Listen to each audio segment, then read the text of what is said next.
My name is Emily, and today I want to tell you about a visit that reminded me how much joy can come from ordinary places.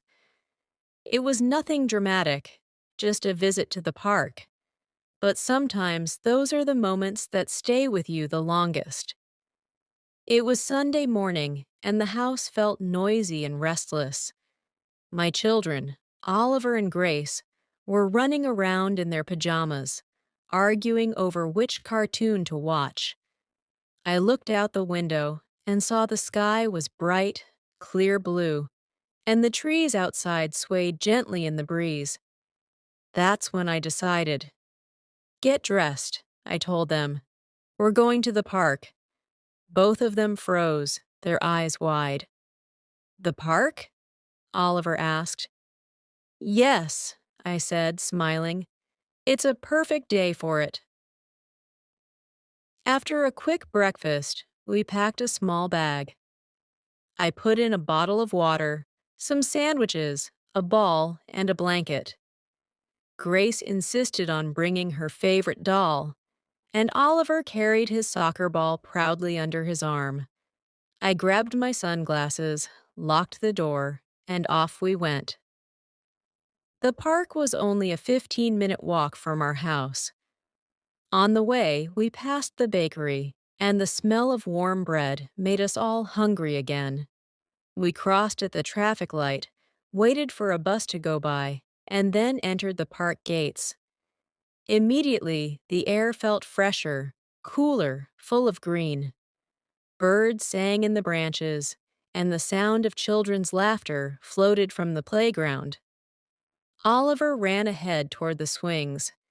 Grace skipped beside me, humming to herself. We spread the blanket on a patch of grass under a big oak tree. I sat down, opened my book, and watched them play. Not long after, another family sat near us. Their little boy looked about the same age as Oliver. He glanced at Oliver's ball, and then at his mother shyly. She smiled at me and said, "Would it be okay if he plays with your son?" "Of course," I replied. Within minutes, the two boys were kicking the ball back and forth, laughing loudly whenever they missed. Grace, meanwhile, climbed carefully up the slide, clutching her doll, and waved proudly from the top. After a while, I decided to stretch my legs. I walked slowly along the path that wound around the park. I passed joggers in bright sneakers, elderly couples walking hand in hand, and a man teaching his dog to sit. The smell of fresh-cut grass mixed with the sweet scent of flowers planted near the benches. I felt peaceful, as if the world had slowed down for a while. When I returned, Oliver was red-faced and sweaty, still chasing the ball. Grace had settled down with the other family's little girl, showing her how to brush the doll's hair. I sat again, and the other mother joined me. We chatted politely, the way strangers do. "Do you come here often?" she asked. "Not as much as I'd like," I admitted. "Life gets busy." She nodded. "Same here. But days like this make me realize I should come more often." We talked about the neighborhood, schools, and even swapped a few cooking tips. It was easy, friendly conversation, and I thought how nice it was to meet someone new by chance. Around noon, the children grew hungry. I opened the sandwiches, and we ate together on the blanket.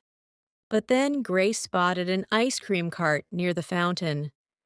Her eyes widened, and she tugged at my sleeve. "Please, Mommy," I laughed. "All right, let's go." We walked to the cart. The vendor, a cheerful man in a cap, greeted us warmly. "What can I get you today?" he asked. "One vanilla cone and one chocolate, please," I said. "Good choice," he replied, handing them over. Grace licked hers happily, a little cream smearing her nose. As we walked back, Oliver joined us, begging for a bite. I promised him his own cone next time. But you have to save room for dinner, I reminded him. He rolled his eyes but nodded. We spent another hour at the park, playing catch, lying on the grass, watching clouds drift across the sky. At one point, Grace rested her head on my lap and whispered, "I like today." My heart softened at her words. Sometimes children say the simplest things, yet they carry the deepest truth. By mid-afternoon, we packed up our things. The children were tired but happy, their faces glowing from the sun. We waved goodbye to the family we had met and began walking home. Oliver held the ball tightly, and Grace carried her doll, as if it had also enjoyed the day. Back at home, I placed the bag on the kitchen counter and poured glasses of cold water for everyone. The children flopped onto the sofa, too tired to argue, too content to move. I stood for a moment, looking at them, and thought about how the visit had filled us all with something gentle: calmness, laughter, connection. It had been just a simple visit to the park, but it reminded me of something important.